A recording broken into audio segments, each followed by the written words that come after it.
하나님이 에서를 미워하신 이유, 이와 같은 제목으로 말씀을 전하겠습니다.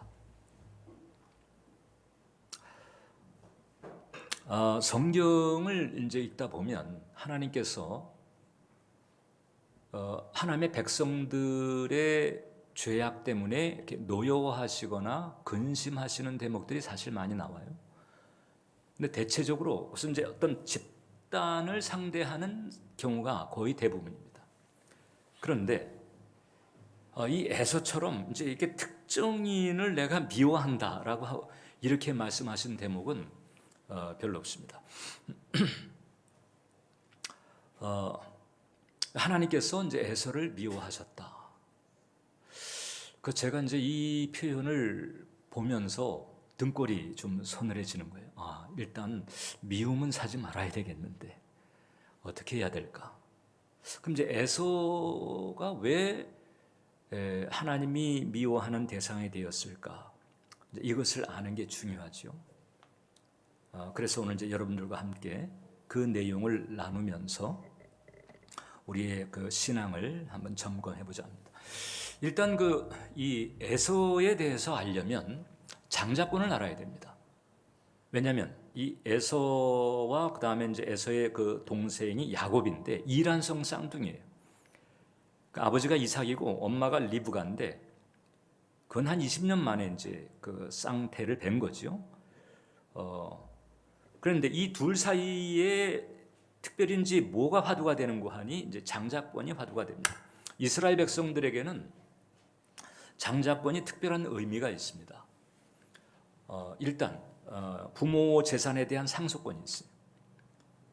그래서 그 부모의 기업을 소유할 수 있는 그 소유권을 가지는데 그 이제 2배의 몫이 주어지게 되죠. 그리고 이제 제사권이 있습니다. 가족 혹은 가문을 대표해서 제사를 드리는데 요즘은 이제 우리나라하고도 좀 비슷하지요. 장남이 이렇게 제사를 드리는 이런 경우가 이제 많으니까. 그러나 이제 대상이 다르죠. 이스라엘은 이제 하나님께 제사를 드리는데 그런 영적인 직무를 또 수행해야 되는 거예요. 그렇기 때문에 사실상 많은 그 권한과 많은 몫을 주었습니다. 무엇보다도 이스라엘 백성들에게 이 장자권이라고 하는 것은 지금 이제 아브라함으로부터 다윗을 거쳐서 예수님에게까지 이르는 그 거룩한 계보가 있어요. 그 거룩한 계보, 영생에 속한 신령한 계보라고도 말할 수 있는데 거기에 속하는 영광이 있죠. 그래서 히브리서 12장 23절을 보면 하늘에 기록한 장자들의 총회라고 하는 표현이 나와요. 일단 이제 좀 설명이 필요하겠지만 여기서 장자들이라고 하는 것은 기독교인을 상징합니다. 일단 예수 그리스도의 대속의 은총으로 구원받은 기독교인은 하나님의 눈에 장자로 간주가 됩니다. 그래서 이 장자권의 축복을 받은 그런 은혜가 열려지게 되는 거거든요.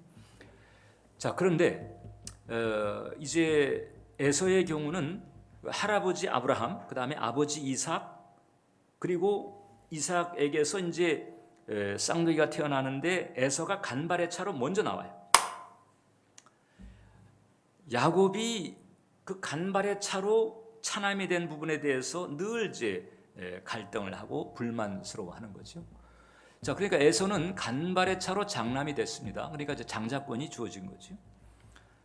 자, 이미 말씀드린 것처럼 이스라엘의 장자권은 단순히 2배의 몫을 받고 혹은 가문을 대표하는 것만이 아니고 하나님의 그 영적인 질서를 이어가는 통로로서 신령한 축복도 있는 거죠. 그런데 에서는 장남으로 태어났음에도 불구하고 그만 그 장자권을 가볍게 여깁니다.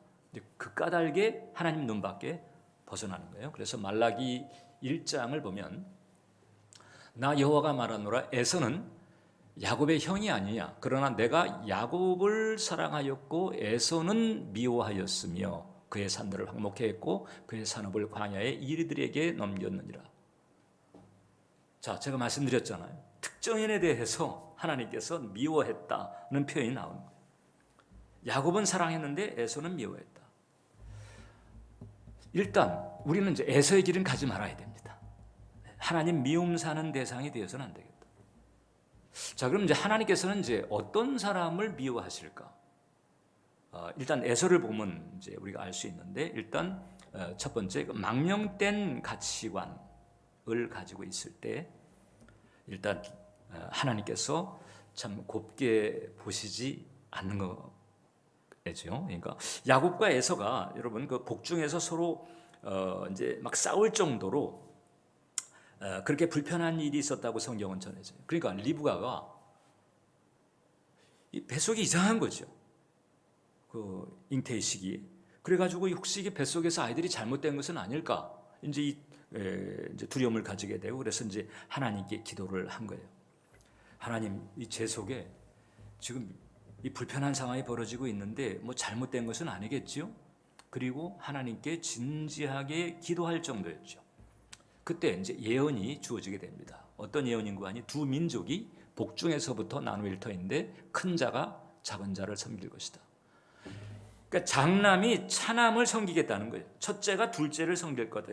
쉽게 말하면 둘째가 사실상의 장자가 될 것이라고 하는 예언이 벌써 태어나기도 전에 떨어졌어요.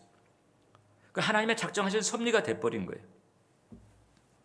여러분, 지금 이제 우리는 신앙생활할 때 이 창세기서부터 요한계시록까지 이 66권의 그 성경을 우리가 이제 정경으로 이렇게 받아들이고 우리가 따라가고 있습니다. 그런데 이 가톨릭의 경우 혹은 또 정교회, 히랍 정교회라든가 이런 데는요, 우리가 알고 있는 66권의 성경 말고 외경이라고 하는 그 부분들이 있어요. 이제 그것은 우리가 지금 알고 있는 66권의 성경만큼은 아니지만은 그래도 신앙에 도움을 줄 수 있다고 여겨지는 그 거룩한 문서들이 예전서부터 이제 전해져 내려오는 것이 있었거든요. 그 가운데에 보면은 희년서라고 하는 게 있어요. 희년서를 보게 되면 거기 이제 창세기를 이렇게 풀이해 놓은 경전이라고 말할 수가 있는데, 그 희년서를 보게 되면은 아브라함이 지금 에서와 이 야곱이 태어난 뒤에까지 살았었다는 얘기거든요. 근데 이 아브라함도 그 하나님의 섭리에 대한 어떤 깨달음이 있었던 것 같고, 그리고 이 에서와 야곱이 자라는 모습을 보면서 그 하나님의 섭리를 실감했던 것으로 그렇게 알려졌어요. 그래서 이 희년서 19장 4절을 보면 이런 내용이 나옵니다. 아브라함은 에서의 행동들을 보았다. 그리고 그는 그의 이름과 후손을 야곱 안에 두어야 함을 알았다. 그리고 그는 리브가를 불러 야곱에 관한 명령을 주었다. 왜냐하면 그녀가 에서보다도 야곱을 사랑하는 것을 알았기 때문이었다. 그래서 이제 리브가를 불러가지고 이제 아브라함이 숨지기 전에 이제 이런 얘기를 합니다. 19장 5절인데, 내 딸아 나의 아들 야곱을 보살펴라. 사실 이게 뭐 손주가 되는 셈이죠. 그런데 이제 일단 야곱 아들로 불러요. 왜냐하면 인간 자손들 가운데 복을 위하여 또한 셈의 모든 후손의 영광을 위하여 그가 나를 대신하여 땅 위에 있게 될 것이기 때문이다. 그래서 이 아브라함의 마음에서도 에서가 밀려난 거예요. 그러니까 리브가가 이 출산 전에 이미 받은 예언도 있었고, 그리고 아브라함도 그 영적인 직관 때문에 이게 야곱이구나 이제 이렇게 된 거죠. 그리고 이제 그런 분위기들이 야곱에게 전해졌을 거예요. 그런데 야곱에게는 참 환장할 일이 있는 거죠. 왜냐하면 자기가 둘째로 태어나. 그건 어쩔 수가 없어요. 그 생내적이고 태생적인 어쩔 수가 없어요. 그래서 간발의 차로 그 장자권을 놓쳤다는 것, 이게 계속 소화가 안 돼가지고 늘 불만인데, 더더욱 또 불만스러운 것은 이 에서가 그 장자권을 귀하게 여기지를 않는다는 거예요. 즉 에서는 이 세상적으로 사는 사람이지 영적으로 사는 사람은 아니었다. 매너도 좋고 능력도 있고 건장하고, 그 세상적인 기준에서 보게 되면 쉽게 말하면 좋은 스펙을 가졌다고 볼 수가 있어요. 그런데 영적인 관심은 없는 거예요. 하나님에 대해서, 하나님 나라에 대해서, 영혼에 대해서, 영생에 대해서 이런 데 대한 관심이 없어요. 그것이 이제 현실로 나타난 것이 이제 오늘 이 본문의 배경이에요. 자, 에서는 사냥을 좋아했습니다. 야곱은 집안에서 요리하고 이렇게 조용한 스타일이었어요. 그러니까 야곱이 이제 붉은 죽을 쓰고 있는데 마침 사양 갔다 온 에서가 너무 허기가 졌어요.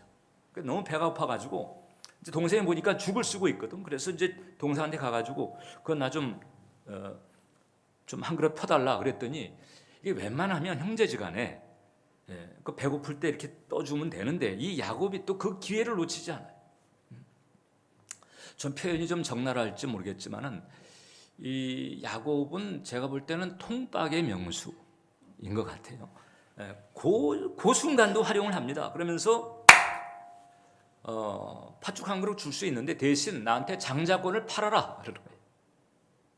그럼 이제 어느 정도 이 분별이 있는 사람 같으면 에이 말아라 그런 거 가지고 장자권을 거론해 이렇게 할 텐데 이때 이 에서가 두고두고 후회할 일을 합니다. 그때 그는 이렇게 내뱉듯이 말합니다. 내가 죽게 되었으니 장자의 명분이 내게 무엇이 유익하리요. 그 하나님의 거룩한 계보를 잇는 그 영생에 속한 그 은총과 축복, 이것이 이제 장자권의 그 의미였는데 지금 내가 당장 지금 뭐 배고파 죽게 됐는데 그 보이지 않는 그리고 아직 나타나지 않는 그런 그 하나님의 약속이나 하나님의 계획이 지금 내게 당장 무슨 유익이 있겠냐. 그리고 그걸 이제 팔아버린 거죠. 하나님께서 이제 그걸 보셨던 거예요. 그리고는 이렇게 평가를 하시게 된 거예요. 히브리서 12장 16절을 보면 음행하는 자와 혹 한 그릇 식물을 위하여 장자의 명분을 판 에서와 같이 망령된 자가 있을까 두려워하라. 망령된 자라고 하는 표현을 쓰는 거예요. 보통 이제 망령됐다라고 하는 게 뭐지요? 그것은 이제 정신이 흐려져서 이 사고나 행동이 정상이 아닌 상태를 말하잖아요. 그 이제 노망 들었다는 표현을 이제 간간히 하지 않습니까? 근데 지금 이제 이 에서가 늙은 건 아니잖아요. 그렇다면 노망으로는 볼 수가 없어요. 자, 그렇다면은 여기서 망령되다라고 하는 것은 무엇일까? 분별력이 없다는 거지. 뭐가 진짜 중요하고 뭐가 중요한 것이 아닌지 이런 영적인 분별력이 모자랐다는 거죠. 그래서 이제 하나님 눈 밖에 벗어나고 맙니다. 영국 성공의 그 제임스 감독이라고 하는 분이 그래서 그런 얘기를 했습니다. 금단의 과일 말고 가장 귀중한 대가를 치른 식사였다. 자, 금단의 과일, 선악과지. 아담과 하와가 그 선악과 하나 따먹고는 모두 잃어버렸어요. 뭐 생명과 축복과 평안과 뭐 그런 것들 모두 잃어버렸어요. 그리고는 그 과일 하나 따먹은 것 때문에 결국은 죄와 저주, 가난과 질고 이런 난장판이 돼버리고 말았잖아요. 그런데 에서는 그 팥죽 한 그릇 때문에 세상에 그 영생에 속한 그 거룩한 영광의 그 신령한 축복들을 고스란히 상실을 하게 된 거예요. 마태복음 1장을 보면 거기에 이제 그 아브라함서부터 쭉 가서 이제 예수님에게까지 이르는 그 계보가 족보가 쭉 나오거든요. 거기 이제 이런 내용이 나옵니다. 아브라함은 이삭을 낳고 그 다음에 이삭은 원래는 장남이 에서인데 에서가 빠져요. 그리고 야곱을 낳고 이렇게 갑니다. 이삭에서 에서를 건너뛰어서 야곱으로 가요. 에서는 빠지는 거예요. 세상적으로는 좋은 스펙, 좋은 조건을 가지고 있었습니다. 즉 믿지 않는 사람들의 관점으로 봤을 때 오, 괜찮은데? 이렇게 보였지만 그러나 그는 하나님의 구원의 줄기에서 빠졌어요. 영생의 대열에서 빠졌습니다. 영원을 잃어버렸습니다. 바로 이 부분 때문에 하나님께서 아쉬워하시는 거예요. 자, 그럼 두 번째, 이 에서가 이 장자권을 판 결정적인 이유는 뭐였을까? 간단합니다. 에서가 장자권을 판 이유는 한마디로 말하면 이거예요. 장자권이 밥 먹여주냐. 그 보이지 않는 하나님의 그 약속이라고 하는 게 그리고 당장 지금 돈 혹은 지위 혹은 이런 어떤 세상적인 어떤 이런 도구, 이런 것 당장 급한 상황에서 거기 하나님의 나라, 뭐 영원 이런 게 지금 이게 지금 당장 그게 뭐가 급하냐? 이제 이런 생각을 가지고. 바꿔 말하면 에서는 세상성으로 가득한 사람이었다. 좀 더 풀어서 말하자면 에서는 물질주의적 사고 혹은 물질주의적 관점으로 가득한 사람이었다. 이거죠.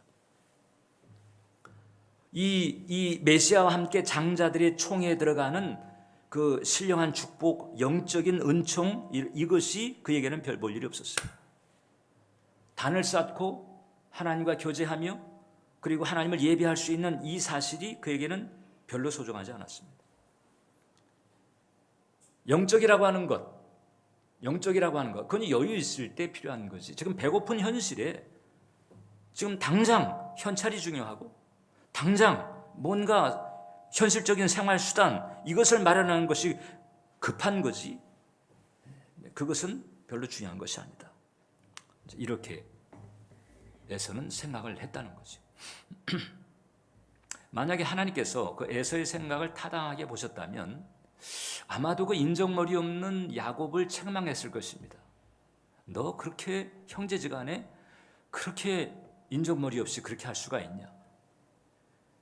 그래서 오히려 야곱을 책망할 수가 있어요. 그런데 하나님은 희한하게도 그 야곱이 그렇게 인정머리 없이 하고 그 다음에 잔머리를 굴리고 심지어는 임종 직전에 있는 그 아버지까지 속이면서 형의 축복을 가로채고 이런 잘못들, 명백하게 그것은 매너 없는 짓들이었거든요. 그런데 그런 것을 했는데도 하나님은 일체 거기에 대해서 언급을 안 합니다.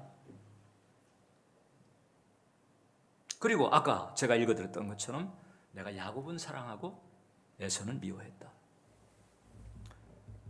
그 성경을 보면 에서가 장자의 명분을 가볍게 여김이었다 이렇게 표현이 나와요. 그러니까 에서가 장자의 명분을 가볍게 여겼다고 하는 것은 하나님 입장에서 볼 때는 그게 어떻게 비춰졌는가 하니 에서는 내가 마련한 축복, 내가 예비한 축복을 가볍게 여기는구나 이렇게 비춰진 거죠. 아까 읽었던 그 성경 말씀 가운데 이제 34절의 표현이 의미심장합니다. 자, 야곱이 이제 형 에서에게 이제 장자권을 구두로 이제 넘겨받고 그 다음에 팥죽을 한 거를 주잖아요. 표현이 이렇게 나옵니다. 야곱이 떡과 팥죽을 에서에게 주며 에서가 먹으며 마시고 일어나서 갔다. 먹으며 마시고 일어나서 갔다. 이런 표현이 있어요. 아니 목사님 그 표현이 뭐 그렇게 뭐 남다를 게 있나요? 근데 이 표현, 이 분위기가 그 예수님 말씀하신 분위기하고 이게 좀 비슷하다는 점에서 우리가 좀 눈여겨볼 필요가 있어요. 마태복음 24장을 보면 이제 예수님께서 마지막 종말이 있을 때의 이 세상의 모습을 이제 소개를 합니다. 홍수전에 노아가 방주에 들어가던 날까지 사람들이 먹고 마시고 장가들고 시집가고 있으면서 홍수가 나서 저희를 다 멸하기까지 깨닫지 못하였으니 인자의 임함도 이와 같으리라. 자, 주님께서 다시 오실 날이 있을 텐데 그 날이 이제 도적같이 임할 거예요. 뭐 아무도 그 날과 그 시를 알 수가 없습니다. 그런데 주님께서 다시 오시기 바로 직전까지 사람들은 이 세상에서 뭐 하는고 하니 먹고 마시고 장가가고 시집가고 그렇게 지나다. 그렇다고 여러분들 오해하지 마세요. 먹고 마시고 장가가고 시집가는 것이 잘못됐다는 것은 아닙니다. 뭐가 문제인고 하니 먹고 마시고 장가가고 시집가는 데에만 집중하는 거예요. 하나님에 대해서, 영혼에 대해서, 죽음 건너편에 대해서, 진리에 대해서 관심이 없어요. 그냥 현실적으로 닥쳐지는 인생 이것만 지금 다뤄가는 데에 전적으로 집중하고 있는 그게 이제 잘못됐다. 하나님과 영생에는 무심한 그와 같은 세상성 이게 이제 문제라고 하는 것을 주님이 말씀하시는 거예요. 그 전도하는 과정에서 우리가 이제 흔히 접하는 그런 반응이 있습니다.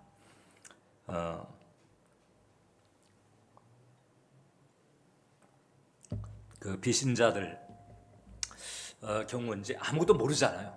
하나님에 대해서도 모르고 영적인 세계에서도 모르고 이제 그런 분들에게 가서 이제 이렇게 복음을 전하다 보면 대체적으로 이제 티는 안 내지만 그런 분위기가 이제 팽배합니다.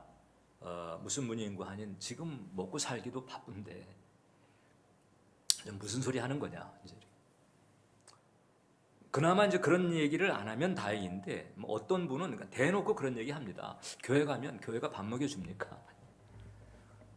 예수가 돈 벌게 해줍니까?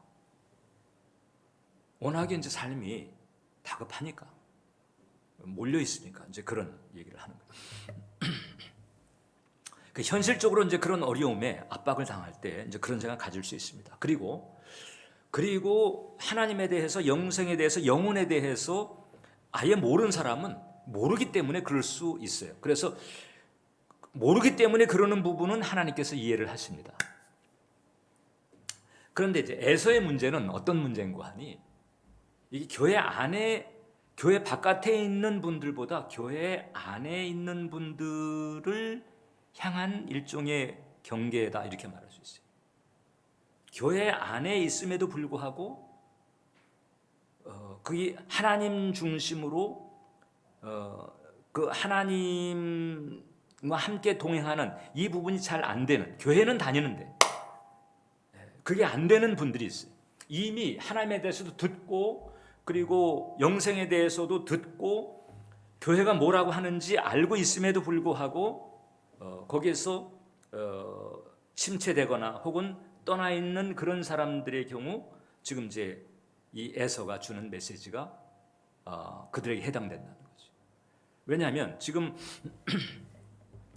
그 에서는 어떤 사람인고 하니 어렸을 때서부터 그 할아버지 그 아브라함의 간증을 들었어요. 이삭의 간증을 들었어요. 그리고 할아버지 아브라함과 아버지 이삭으로부터 예전에 그 노아 할아버지 얘기도 듣고 그 이전에 또 어떤 일이 있었는지 아담의 얘기도 듣고 다 들었죠. 그러니까 하나님에 대해서도 듣고 하나님의 백성에 대해서 들었고 하나님의 길을 따르지 아니했던 일들에 대해서도 들었다는 거죠. 이미 알고 있어요. 어떤 영적인 그 흐름에 대한 이치를 어느 정도 알고 있음에도 불구하고 거기에 올인하지 않고 그것을 가볍게 여겼을 때 그때 이제 하나님께서 어떻게 보시는가 이것을 에서가 우리에게 사실상 가르쳐주고 있는 것과 다를 바가 없어요. 지금 제가 아까 그 히브리서 12장 그 얘기를 읽어드렸는데 그 히브리서 기자는 이제 신약 성경의 저자잖아요. 그 신약 성경의 저자인데 이 신약 성경의 저자가 그 에서가 망령된 자라고 하는 것을 굳이 언급한 이유는 뭐냐? 그 히브리서 기자가 히브리서를 썼을 때 히브리서를 쓴 동기가 있습니다. 히브리서는 유대 기독교인들을 향해서 쓴 편지예요. 근데 이게 유대 기독교인들 중에서도 어떤 사람들이냐? 다시 유대교로 돌아가려고 하는 사람. 자, 그러니까 잘 들으세요. 유대인이 있는데 유대인이 원래는 유대교인이었어요. 근데 이 유대교인이었다가 이제 복음을 받아들이고 기독교인이 됐어요. 그래서 유대인으로서 기독교인의 신앙생활을 하고 있는데 그 교회에 엄청난 핍박이 다가오게 됩니다. 처음에는 유대교의 핍박이 다가오고 그 다음에 로마 제국의 핍박이 다가오는데 유대교가 워낙에 핍박을 하다 보니까 이 기독교로 전향한 유대인들 가운데서 다시 그냥 너무 버겁다 상황이, 그러니까 다시 그냥 옛날로 돌아가자 이런 사람들이 나오기 시작한 거예요. 그러니까 이미 교회에 와서 설교를 들었어요. 그리고 하나님에 대해서 알았어요. 영생에 대해서 알았어요. 성령의 맛도 봤어요. 그런데 다시 그 세상의 압박과 핍박 때문에 믿음을 저버리려고 하는 그런 사람들이 나오고 있는 거죠. 그러니까 교회 바깥쪽에 아예 영적으로 무지한 사람들보다 교회 안에 있는데 그래서 어느 정도 영적인 이치를 알고 있음에도 불구하고 신앙이 약해지거나 혹은 세상으로 빠지려고 하는 이제 그런 사람들에 대한 하나님의 그 마음을 전한 것이 히브리서거든. 그러니까 에서는 사실상 교회 바깥에 있는 사람들보다 교회 안에 있지만은 그러나 자꾸 세상으로 빠지려는 그런 사람들을 향한 메시지다 이렇게 말할 수 있어요. 그렇기 때문에 마지막으로 우리들은 이 에서의 이런 세상적인 경향보다도 야곱의 사무친 갈망을 우리가 본받아야 된다. 여러분, 야곱은 아주 사무친 그런 갈망이 있었습니다. 문구하니 어떻든 내가 저 장자권을 가져야 되겠다. 생내적으로 안 되는 거예요. 둘째로 태어났어요. 그거 어떻게 하겠어요? 이미 그렇게 태어났는데. 그럼에도 불구하고 그 태생적 한계를 넘어서는 그런 갈망을 가지는, 난 장자권을 가지고 싶다. 할아버지 아브라함과 그래 아버지 이삭에게 역사하신 그 하나님, 우리 할아버지와 아버지를 만나신 그 하나님, 나도 만나고 싶고 그 하나님과 교제하고 싶고 그 하나님을 섬기는 저 축복을 내가 받고 싶다. 그 장자권에 대한 갈망. 그건 단순히 두 배의 몫을 주는 어떤 재정적인 경제적인 이득만이 아닙니다. 야곱은 그걸 넘어서서 그 신령한 축복까지 간절히 소망하면서 그 장자권을 가지고 싶었던 거예요. 물론 야곱의 방법은 잘못됐어요. 이미 이제 성경을 알고 계신 분들은 그 야곱이 좀 비열한 방법으로 또 아버지까지 속이면서 형의 축복을 가로채는 이런 기만을 행하잖아요. 방법은 잘못됐어요. 형제 간의 정리를 이용했고, 그리고 아버지마저 그 실망시키는 이런 잘못을 저질렀습니다. 그럼에도 불구하고 이미 제가 말씀드린 것처럼 하나님께서는 그 야곱에 대해서 그런 잘못에 대해서 질책을 하지 않으시는 거예요. 그냥 내가 야곱은 사랑했다는 거예요. 그 잘못을 잘못으로 안 보셨다는 얘기가 아닙니다. 야곱은 사실상 그런 잘못들 때문에 평생 연단을 받았어요. 나중에 야곱이 자기 아들 요셉이 국무총리가 된 까닭에 애굽에 가잖아요. 그래서 애굽의 바로를 만났을 때 그 바로가 야곱에게 물었습니다. 당신 나이가 어떻게 됐습니까? 그때 바로에게 야곱이 내 나이 130세가 됐습니다. 그런데 험악한 세월을 보냈습니다. 험악한 세월. 장자권의 축복을 어떻든 받았거든요. 나쁜 방법이었지만 어떻든 장자권의 축복을 받았어요. 그런데 본인은 험악한 세월을 보냈다는 거예요. 왜 그런 줄 아세요? 장자권의 축복이 유효하지 않아서가 아니고 그가 하도 육신적인 방법, 인간적인 방법을 쓴 까닭에 하나님께서 연단을 하신 거죠. 연단의 세월을 보냈어요. 그럼에도 불구하고 야곱은 영적으로 볼 때에는 그 장자권의 축복을 받은 권세가 있었습니다. 그래서 그 애굽 왕 바로를 만났을 때 그렇게 얘기하고 난 다음에 둘이 헤어질 때 성경을 보면요, 재밌는 게 야곱이 바로에게 축복하고 헤어졌다고 그랬어요. 여러분, 그 당시 그 바로 왕은요, 애굽의 왕이잖아요. 그 당시에 애굽 제국은 오늘날로 치게 되면은 미국하고 미국하고 중국 합친 거. 지금 이제 중국이겠죠. 미국하고 중국을 합친 것만큼이나 아주 강력한 대제국이었어요. 그 강력한 대제국의 그 왕을 만났는데 이 가나안 출신의 어떻게 보면 시골 노인이잖아요. 시골 노인인데 그 야곱이 바로를 축복하는 거예요. 그러니까 바로가 야곱의 축복을 받은 거예요. 이런 권세가 있었던 거예요. 하나님은 야곱의 중심을 알았습니다. 당신을 향한 사모함, 당신을 향한 갈망, 이건. 그래서 하나님께서 이런 야곱을 사랑하셨다라고 하는 것은 우리식으로 표현하면 이제 이렇게 말할 수가 있어요. 이제 그 야곱이 그 장자권을 갈망한 것인데 이제 이런 마음을 가지고 있다고 볼 수가 있어요. 나는 하나님의 것을 소유하고 싶다. 나는 신령한 축복을 간직하고 싶고 하나님과의 관계보다 더 귀중한 것은 내게는 없어. 이런 마음을 가지고 있었다고 우리가 할 수가 있는 거죠. 결국 이런 갈망 때문에 여러 가지 곡절이 있었지만 끝내 그는 그 장자권의 축복을 받게 됩니다. 그래서 이제 그 이삭이 야곱을 이제 축복하게 되는데 사실상 이삭은 그게 야곱인 줄 몰라요. 그냥 장남인 줄 알았지만은 야곱이 아버지를 속이고 그 형이 받을 축복을 대신 받습니다. 근데 그 축복의 내용이 이렇게 돌아갑니다. 창세기 27장을 보면 하나님은 하늘의 이슬과 땅의 기름짐이며 풍성한 곡식과 포도주를 내게 주시기를 원하노라. 만민이 너를 섬기고 열국이 내게 굴복하리니 내가 형제들의 주가 되고 내 어머니의 아들들이 내게 굴복하며 너를 저주하는 자는 저주를 받고 너를 축복하는 자는 복을 받기를 원하노라. 이 어마어마한 축복이지. 이 축복이 야곱에게 그대로 넘어갑니다. 그리고 야곱은 나중에 이 축복대로 12아들을 낳게 됩니다. 그 12아들이 12지파가 되고 그 다음에 12지파가 이제 200만 이상 되는 이스라엘 민족이 되고 출애굽을 하고 가나안 땅을 정복하고 왕국을 세우고 그리고 계속해서 그 이스라엘이 지금까지 돌아오면서 지금도 저 팔레스타인 땅에 딱 자리를 잡고 국기를 펄럭이면서 이스라엘이라고 하는 이름, 그 야곱의 별명이었거든요. 그 이스라엘이라고 하는 이름으로 지금도 계속해서 그 나라가 존재하고 있어요. 야곱이 받은 장자권의 축복이 지금 현실화돼서 지금까지도 역사적으로 그대로 지금 증거되고 있는 것이고, 야곱은 그 장자권 속에 있는 이 하나님의 약속, 하나님의 축복을 바라보았고, 그리고 이 장자권을 통해서 하나님께 가까이 갈 수 있는 길을 깨달았고, 그래서 그 장자권을 그토록 소망했어요. 약점이 많았어요. 못된 부분도 많았습니다.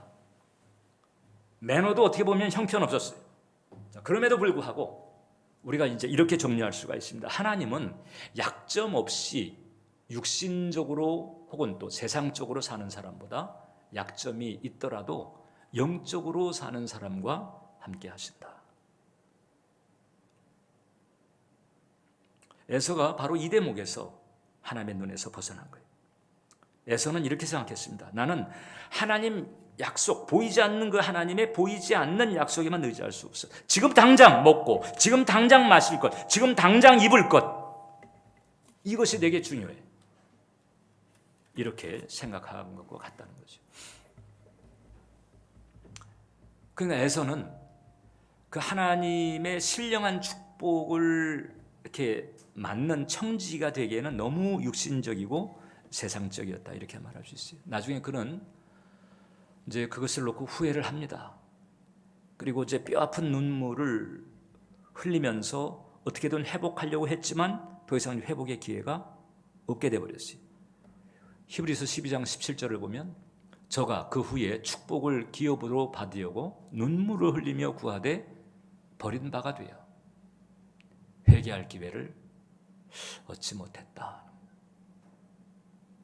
사랑하는 우리 예배자 여러분, 여러분들의 신앙 여정에서 정말 우선순위 그리고 삶의 중심, 무게중심이 어디에 있을까? 영적인 것일까? 혹은 세상적인 것일까? 혹은 하늘에 속한 것인가? 아니면 땅에 속한 것인가? 그 무게를 잴 필요가 있습니다. 우리는 에서의 길로 가서는 안 된다. 에서는 미움받은 사람이었어요. 여러분, 그렇다고 해서 여러분 에서가 완전히 뭐 그냥 쫄딱 망해가지고 거지처럼 그렇게 거덜난 건 아니에요. 세상적으로 볼 때 에서는 여전히 일가를 이루었습니다. 일정한 성취를 이뤘어요.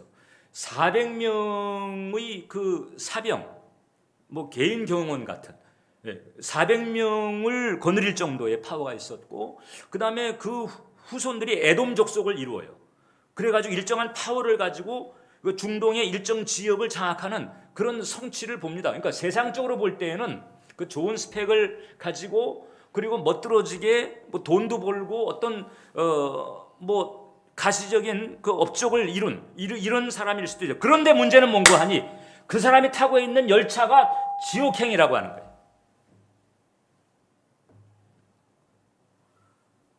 학벌도 좋고 실력도 있고 돈도 많이 벌고 지위도 높은데, 근데 그 사람이 타고 있는 열차가 지금 지옥행 열차. 이게 바로 에서의 모습이었던 거예요. 에서의 모습.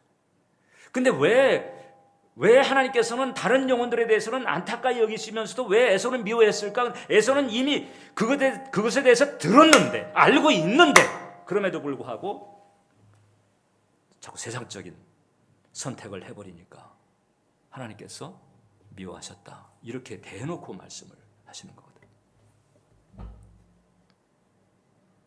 그러나 여러분, 정말 여러분들이 예수 그리스도의 십자가의 대속의 은혜를 굳게 붙들고 믿음으로 영생을 바라보면서 하나님의 영광을 위해서 또 하나님과 함께하는 그 길을 가기를 갈망하는 그런 마음을 가지고 가고 있다고 한다면, 그러면 여러분에게 주어지는 이미 주어진 놀라운 축복이 있어요. 그것이 바로 문구하니 그 장자권의 축복이라고. 아니 목사님, 저는 차남으로 삼남으로 태어났는데 어떻게 제게 장자권이 주어집니까? 여러분, 예수 그리스도 안에서 예수 그리스도의 대속의 그 은총을 입은 사람은 하나님께서 모두 장자로 간주하시는 거예요. 그래서 아까 제가 말씀드렸잖아요. 그 하늘에 속한 장자들의 총회할 때 그 장자는 그리스도인을 상징합니다. 하나님은 예수 그리스도의 피를 의지하는 사람은 다 장자로 보는 거거든요. 왜냐하면 그 출애굽기를 보게 되면 이스라엘 백성들이 출애굽할 때 그때 이제 마지막 재앙이 애굽에 있는 장자가 죽는 재앙이에요. 장자만이 아니고 육축에 처음 난 것까지 죽는 재앙이거든요. 근데 그때 하나님께서 이스라엘 백성들에게는 뭐라고 그랬는가 하니, 너희는 양을 잡아라. 양을 잡아가지고 양의 피를 받아서 너희가 사는 집 문에다 발라라. 그러면 그 양의 피가 발라진 집은 죽음의 재앙에 그냥 패스할 거다. 패스 오버. 그래서 6월절이거든요. 패스할 거다. 그러나 양의 피를 바르지 않은 집안은 그 집안에 육축에 처음 난 거든지 사람의 처음 난 거든지 다 죽을 것이다. 그날에. 그래서 이스라엘 백성들이 그 모세를 통한 하나님의 말씀을 전해 듣고 그 다음에 양을 잡아가지고 양의 피를 우슬주에 찍어서 그 다음에 상인방에 바르고 문설주에 발랐어요. 그 밤에 이제 죽음의 재앙이 애굽 전역을 덮는데 그때 양의 피를 바른 집안에 있는 사람들은 다 살았습니다. 그리고 양의 피를 바른 집안에 들어가 있는 장남 다 살았어요. 첫 새끼들 다 살았어요. 그런데 양의 피를 바르지 않은 그런 사람들, 그리고 애굽 사람들의 집은 죽음의 재앙에 들어가서 장남들을 다 죽였습니다. 그 어느 집안이든 처음 나지 않은 사람이 없는데 그 처음 난 사람이 다 죽어요. 애굽 전역에 장례가 났고 애굽 전역에 곡하는 소리가 가득했습니다. 그러나 이스라엘 백성들은 그 6월절 어린 양의 피 때문에 그 장남이 이제 생명의 구원을 받은 것이거든요. 그래서 하나님께서는 그 6월절 어린 양의 피로 구원받은 이스라엘 백성들 자체를 그냥 장자로 간주를 하기로 작정하셨어요. 그래서 출애굽기 4장 22절을 보면 이스라엘은 내 장자다 그랬습니다. 그래서 하나님께서는 이 장자에게 주어지는 그 놀라운 축복들을 이스라엘 백성들에게 주시고, 그 다음에 더 나아가서 이제 6월절 어린 양 대신 예수 그리스도의 그 대속의 피를 의지한 사람에게 그 장자권의 축복이 계속 이어지게 만들었어요. 그래서 우리가 이 혈통적으로는 유대인이나 이스라엘 백성들이 아니지만 그러나 예수 그리스도의 십자가의 대속의 은혜를 우리가 믿음으로 받아들였기 때문에, 그래서 그 예수님의 피로 말미암아 장자권의 축복이 저와 여러분들에게도 주어진 줄 믿으시길 바랍니다. 장자권의 축복이 우리에게 주어진 거예요. 로마서 8장 17절을 보게 되면 자녀이면 또한 상속자 곧 하나님의 상속자요 그리스도와 함께한 상속자다. 예수님을 구세주로 영접한 사람은 그리스도와 함께한 상속자예요. 그리고 상속자로서 에베소서 1장 3절을 보면 찬송하려도 하나님 곧 우리 주 예수 그리스도의 아버지께서 그리스도 안에서 하늘에 속한 모든 신령한 복을 우리에게 주셨다는 거죠. 자, 이미 야곱은 그 아버지 이삭으로부터, 물론 그게 잘못된 방법이긴 했지만은 어찌됐든 그 장자권의 축복이 야곱에게 넘어갔어요. 그때 그 장자권의 내용을 내가 다시 한번 읽어드릴게요. 창세기 27장인데 다시 한번 제가 읽어드리겠습니다. 하나님은 하늘의 이슬과 땅의 기름짐이며 풍성한 곡식과 포도주를 내게 주시기를 원하노라. 만민이 너를 섬기고 열국이 내게 굴복하리니 내가 형제들의 주가 되고 내 어머니의 아들들이 내게 굴복하며 너를 저주하는 자는 저주를 받고 너를 축복하는 자는 복을 받기를 원하노라. 이 복이 이 장자권에 속한 복이거든요. 이것이 이제 예수님을 통해서 우리에게 계속 이어지게 됐고, 더 나아가서 아까 제가 읽어드린 것처럼 하늘에 속한 모든 신령한 복이 주어지게 된, 영적인 복, 현실적인 복, 이것이 우리에게 주어지게 된 거죠. 그래서 야곱은 그 장자권의 축복 때문에 하나님의 거룩한 계보를 잇는 신령한 복도 받았을 뿐만 아니라 야곱 자체가 거부가 됐단 말이죠. 동방의 거부가 됐어요. 그런 축복을 받았습니다. 그래서 영혼이 잘 되면 범사가 잘 되고 강건하다고 그랬는데 그런 은혜가 주어지게 된 거죠. 이것이 바로 장자의 권세가 가지고 있는 축복인 것이고, 유월절 어린 양 대신 예수 그리스도의 피 안에 들어가 있는 영혼, 즉 구원받은 그리스도인에게 주어진 축복이다. 저와 여러분들에게 바로 이 축복이 부어진 줄 믿으시길 바랍니다. 자, 그럼 목사님, 자, 그럼 이제 그 장자권의 축복, 이것이 예수 그리스도를 통해서 우리에게 주어졌다는 것인데, 그러면 그 장자의 권세로 산다는 게 도대체 어떻게 사는 건가요? 어떤 모습이 장자의 권세로 사는 모습일까요? 1871년에 미국 시카고에서 대화재가 일어났어요. 그때 이제 많은 집과 건물들이 불타고 많은 사람들의 사상자가 났어요. 엄청난 화재였습니다. 그때 그 시카고의 그 무디 목사님 아시죠? 그 미국과 유럽에 큰 부흥을 가져왔던 부흥사였잖아요. 그 무디 목사님의 그 교회가 있었는데 그 교회도 완전히 불타버렸어요. 자, 그러니까 이제 황급하게 그 소식을 듣고 무디 목사님이 밤에 잠옷바람으로 뛰어나온 거예요, 교회. 그게 뭐 외출복을 갈아입을 여지도 없는 거예요. 바로 뛰어나 보다 보니까 다 불타고 없어진 거예요. 그러니까 이제 그때 그 화재를 취재하던 기자들이 있었습니다. 그 기자들 가운데에 그 이제 무신론 그 기자들이 있었는데, 그 교회가 불탄 모습을 딱 보는데 그 무디 목사님이 와 있었거든요. 그러니까 이제 빈정대듯 얘기했습니다. 아이, 목사님, 좀 죄송합니다만 그 교회가 다 불타버렸거든요. 이렇게 말하면서 이렇게 hir난을 했습니다. 근데 그 참 하나님은 그렇게 자기 집을 불태우시나? 그 앞으로 어떻게 하시려고 하십니까? 이렇게 한 거예요. 그러니까 이 무디 목사님이 그때 그런 얘기했습니다. 주눅들지 않고, 마침 우리가 교회를 새로 지려고 그랬는데 이거 어떻게 열어야 되나 이렇게 생각했는데 지금 결국 이 화재 자체는 안 됐지만은 오늘 이 과정을 통해서 오히려 아주 새로운 교회를 또 멋있게 질 수 있는 그런 기회가 되었습니다. 그 이제 기자가 딱 보니까 잠옷에 어떻게 이제 성경은 또 가지고 계셨던 거예요. 그 잠옷바람에 성령만 있는 거 보고 교회는 싹 불타버리니까, 아니 목사님, 그 무슨 돈 가지고 지금 다 불타버리고 소실이 됐는데 어떻게 교회를 지으려고 하십니까? 그랬더니 이제 들고 있는 성경책을 딱 펼치면서 내가 믿는 하나님이 교회를 짓는 데 필요한 모든 것을 더해 주실 것입니다. 하나님이 공급하십니다. 여러분들은 멋진 교회를 보게 될 것입니다. 주눅들지 않고 당당하게 그렇게 얘기해요. 그리고는 그 다음에서부터 이 무디 목사님이 여러 군데서 초청을 받으면서 가서 집회를 인도하고 그 과정에서 기금이 조성되고 이러면서 그 조성된 기금으로 그 이전보다 더 멋진 무디 기념교회가 지어졌다는 거잖아요. 무디 목사님은 주눅들지 않았습니다. 세상의 비판, hir난, 핀잔 거기에 밀리지 않았습니다. 하나님은 살아계시다. 살아계신 하나님이 공급하신다. 살아계신 하나님 모든 것이 합력하여 선이 되게 할 것이다.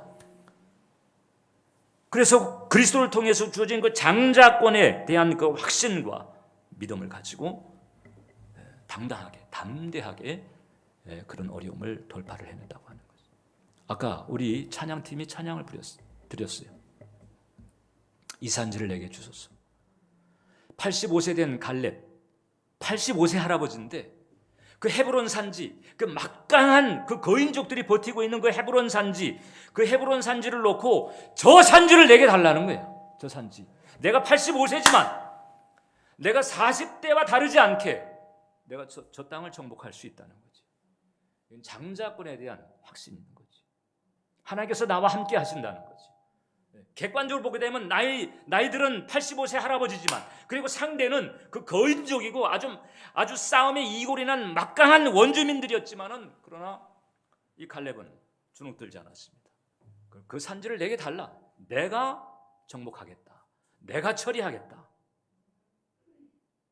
이게 바로 장자의 권세로 사는 모습입니다.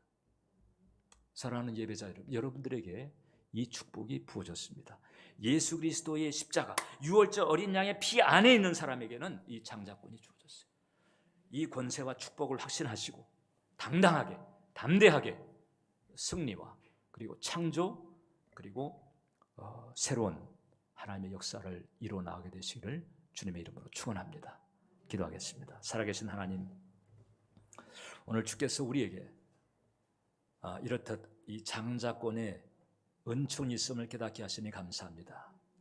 우리의 유월절 어린 양 되신 예수 그리스도의 그 대속의 은총으로 말미암아 우리에게 이런 놀라운 은혜와 권세가 주어졌사오니 예수님의 십자가 단단히 붙잡고 예수님 온전히 의지하면서 권세 있게 능력 있게 담대하게 세상을 마주대하며 돌파해 나가며 헤쳐나가며 승리할 수 있도록 붙들어 주옵소서. 예수님의 이름으로 기도합니다.